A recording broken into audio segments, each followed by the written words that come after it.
안녕하세요. 책 읽어주는 여자 에젤 강미경입니다. 이금자 사모님의 기적의 마스터키 기도를 통해 기도는 힘이 세다 하는 것을 다시 한번 증명해 드리겠습니다. 1978년 어느 가을날 저녁밥 지을 쌀도 연탄도 다 떨어지고 없는데 7명의 전도사와 사모 친구들이 동창회에 가자며 우리 집을 찾아왔다.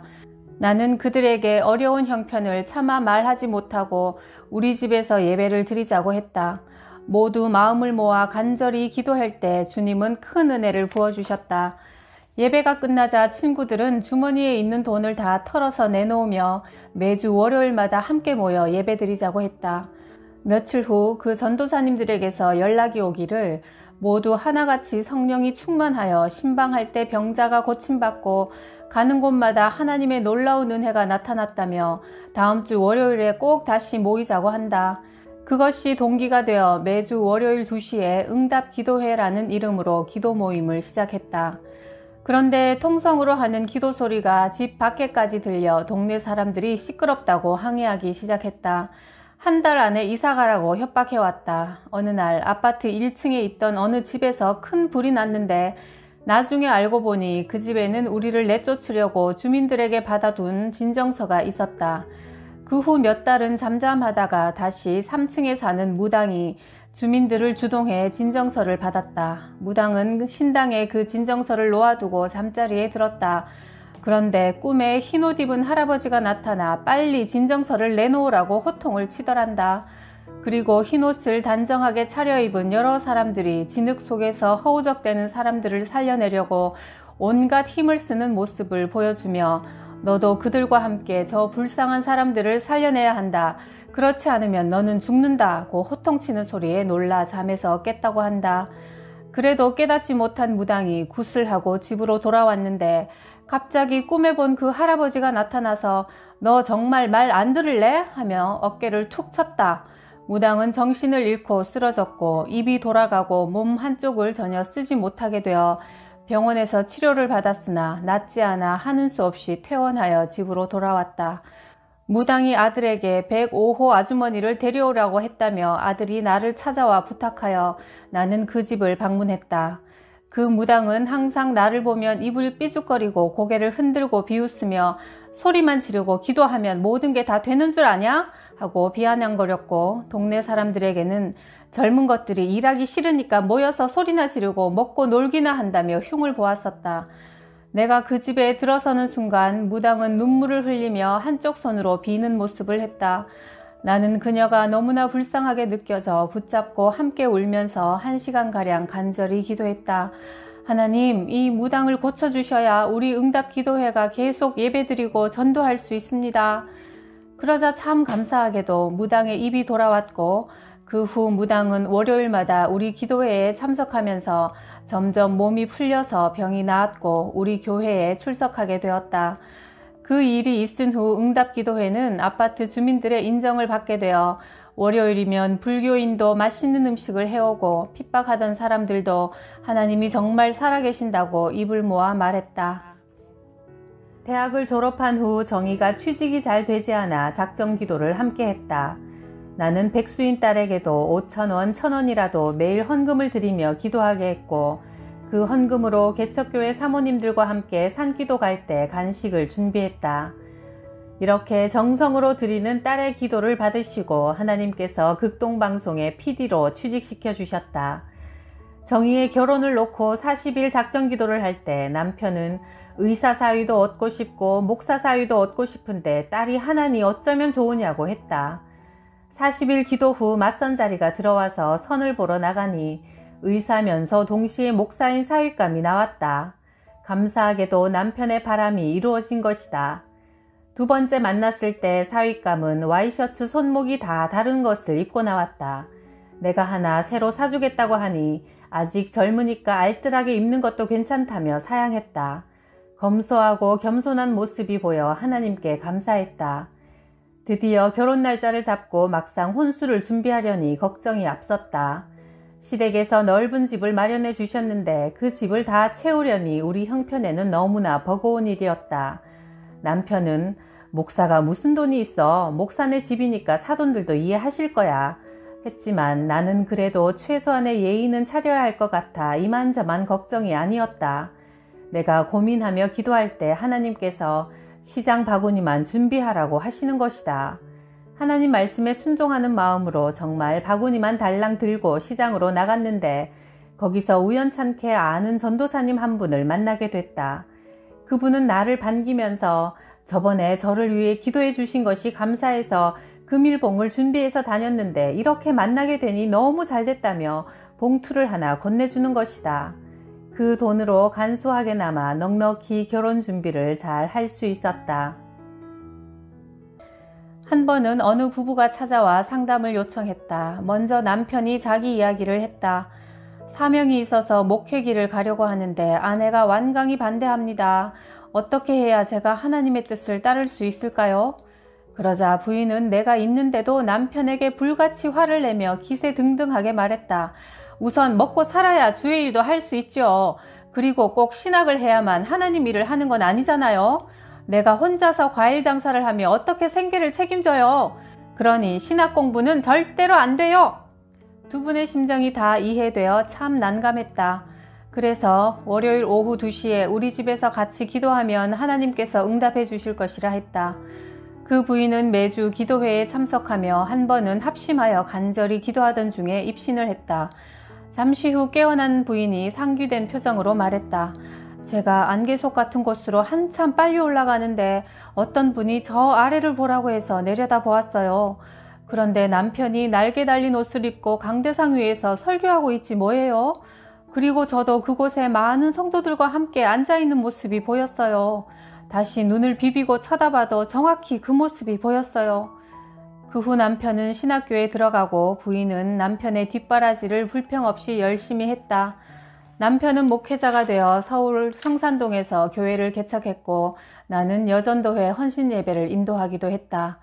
그때 나는 두 사람이 행복하게 주의 사명을 잘 감당하고 있는 모습을 보고 하나님의 오묘한 역사에 감사하지 않을 수 없었다. 나중에는 그 사모님도 신학을 공부했고 어려웠던 시절 기도 훈련을 받은 것이 지금 교회에 여러 가지 문제가 있을 때마다 큰 도움이 된다며 감사했다. 장안동 대광연립에서 살 때 새벽 기도회에 나가서 기도하는데 내 마음 가운데 너의 집에서 우상을 섬기지 마라는 하나님의 음성이 강하게 들려왔다. 그래서 내가 하나님보다 남편을 더 사랑하는지 아들과 딸을 더 사랑하는지 삶의 모습을 점검해 보았지만 아무리 생각해도 하나님보다 더 사랑하는 것 같지는 않았다.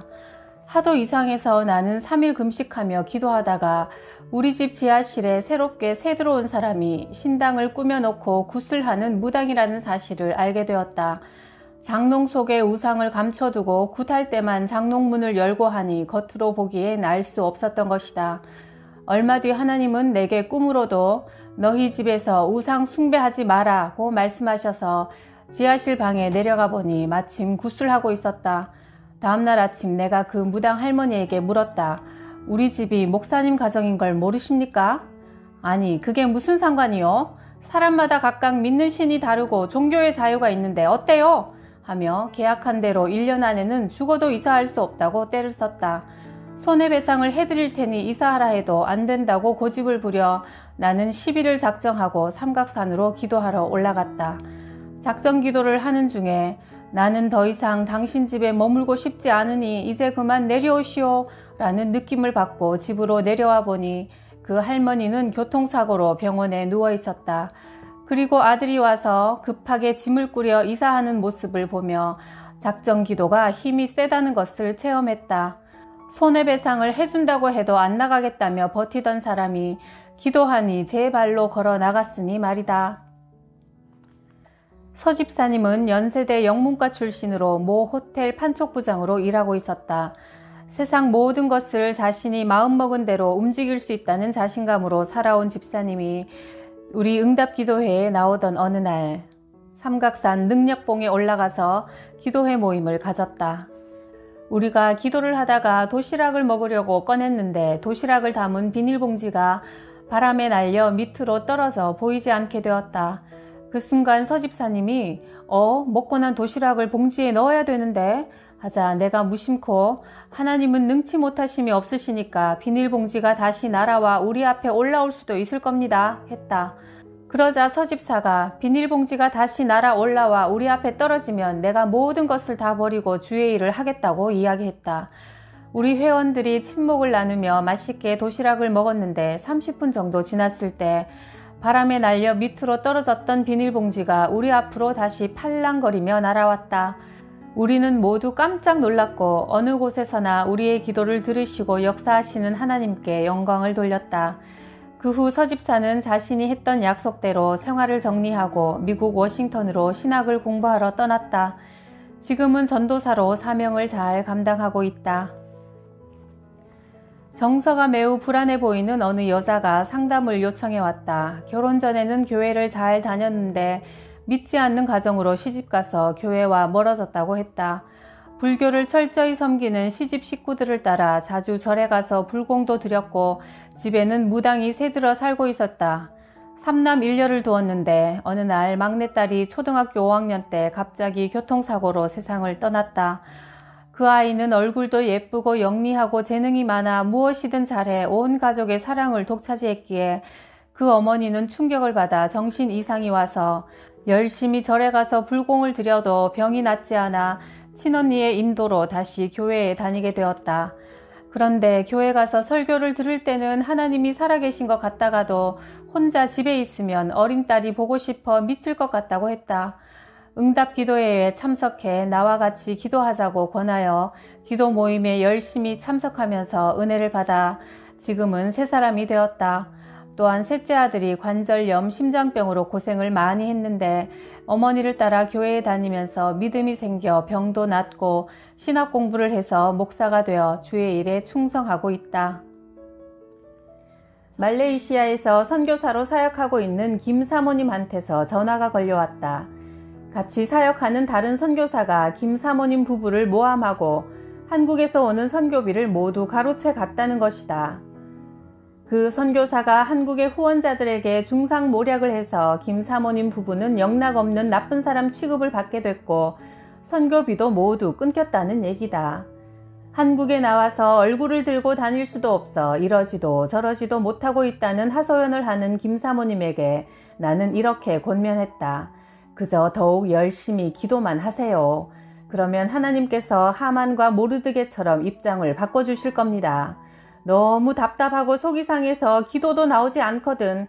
하나님 사랑합니다. 하나님 감사합니다만 계속 외치세요. 그렇게 기도한 지 보름쯤 지나서 다시 전화가 왔다. 정말 하나님께서 모든 억울함을 풀어주셔서 이제는 하만과 모르드게처럼 처지가 뒤바뀌었다며 감사했다.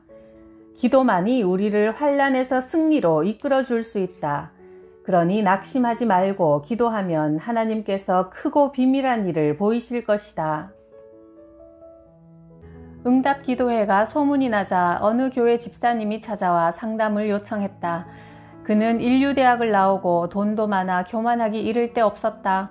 먹고 마시고 즐기는 향락에 젖은 생활을 할수록 그러나 잠을 자지 못하고 가위에 눌리곤 했다. 꿈에 탈바가지를 쓴 악령이 나타나고 코끼리가 코로 목을 조이며 밤새 괴롭힌단다. 그래서 문제 해결을 부탁하여 그분과 함께 아침 금식 40일 작전 기도를 했다. 하루 1시간 이상 기도하기로 하고 40일 작전 기도를 3번 한 후 그는 악령의 매임에서 풀려나고 게다가 묶여있던 부동산까지 풀려 좋은 값에 팔려서 우리 응답 기도회에 헌금을 많이 했다. 그분은 신학을 공부해 지금은 전도사로 봉사하며 신학 교수로 사역하고 있다. 신촌 와우 아파트에 살 때 이웃의 한 남학생은 평소 성적이 우수한 건실한 학생이었는데 대학 입시 때만 되면 머릿속이 흔들리고 혼란스러워져 삼수를 했다. 나는 안타까운 마음으로 기도해주면서 말씀을 외우라고 권했다. 이 학생은 일주일에 2절씩 6개월 동안 49절을 외우면서 은혜를 받았다. 예수께서 가라사대 내 말이 네가 믿으면 하나님의 영광을 보리라 하지 아니하였느냐. 요한복음 11장 40절 말씀처럼 그 후 그 학생은 좋은 성적으로 서울대 영문과에 입학했고 현재 여의도 고등학교 영어교사로 많은 학생들을 전도하며 하나님이 살아서 역사하시는 것을 증거하고 있다. 하나님 말씀의 힘을 또 한 번 목격한 간증이 있다. 30년 동안 무당 노릇을 해온 50대 부인이 있었다. 자녀들도 어머니가 무당인 것을 싫어했고 그 자신도 무당이라는 이름을 버리고 싶었지만 귀신을 섬기며 해오던 일이라 손 뗄 방법을 찾지 못해 어쩔 수 없이 무당 노릇을 계속하고 있었다. 마음으로는 무당을 그만두고 싶은데 방법을 찾지 못하고 하기 싫은 것을 계속 억지로 하려니 정신분열증까지 생겼다. 안타까운 사연을 듣고 그 무당을 붙잡고 기도했다. 한 일주일 정도는 정신도 멀쩡하고 잠도 잘 자고 건강했다. 그러나 시간이 지나면 다시 귀신에게 사로잡혀 발작을 했다. 그때마다 내가 달려가서 기도하면 다시 정상으로 돌아오곤 하니 나중엔 가지 말라고 나를 붙잡았다. 그 무당도 귀신에게 붙들려 사는 것이 너무나 지긋지긋하고 싫었던 것이다. 그렇다고 내가 그 여자 옆에만 붙어 있을 수도 없는 노릇이라 마가복음 16장 17절 18절 믿는 자들에게는 이런 표적이 따르리니 저희가 내 이름으로 귀신을 쫓아내며 새 방언을 말하며 뱀을 집으며 무슨 독을 마셔도 해를 받지 않으며 병든 사람에게 손을 얹으면 나으리라 는 말씀을 붓글씨로 써서 건네주고 이것을 방문에 붙여놓고 외우라고 했다. 두려운 마음이 들 때마다 큰 소리로 말씀을 읽고 외우게 한 것이다. 적어놓은 말씀을 다 외우면 새로운 말씀을 써주었다. 그렇게 순종하자 불안했던 마음이 사라지고 평안해지면서 자신감도 갖게 되었다. 나중에는 주님의 말씀이 꿀처럼 달아서 50절이나 외웠다고 한다. 무당이라고 천대받고 무시당하며 어둠 속에서 30년을 살았는데 하나님의 말씀을 통해 어둠에서 빛으로 사망에서 생명으로 들어서는 생의 전환기를 맞게 된 것이다. 그 무당을 보며 말씀의 위력이 얼마나 대단한지 하나님의 말씀 없이는 우리가 살아갈 수 없음을 다시 한번 깨닫게 되었다. 주의 말씀은 내 발의 등이요 내 길의 빛이니이다. 시편 119편 105절 말씀. 충청도에서 30년 넘게 무당을 해온 박씨라는 사람도 있었다. 그 역시 무당을 팔자로 알고 그 일을 계속해 왔는데 어느 날 사촌 동생에게 복음을 듣게 되었다. 하나님의 은혜를 깨달은 그녀는 이제 다시는 무당 일을 하지 않겠다고 굳게 마음먹고 보름 동안 일을 쉬어버렸다. 그러자 그녀를 부리던 귀신이 빨리 일하라면서 몸 이곳저곳을 때려 아프게 하는 것이다. 몸 구석구석 안 아픈 곳이 없을 정도로 고통스러워지자 견디다 못한 그녀는 자신에게 처음 복음을 전해준 동생에게 어떻게 하면 좋겠냐고 의논했다. 그러자 동생이 소포를 하나 보냈는데 성경 말씀을 붓글씨로 적은 종이었다. 뭔가 대단한 비법을 기다리다가 달랑 종이 몇 장을 본 박씨는 너무나 실망스러워 그 종이를 방구석에 던져버렸다. 그날 밤 귀신이 또 박씨의 온 몸을 괴롭히자 할 수 없이 그 종이를 몸에 대보았더니 귀신은 말씀이 붙여진 곳은 손을 대지 못하고 그 사이사이만 골라가며 때리는 것이다.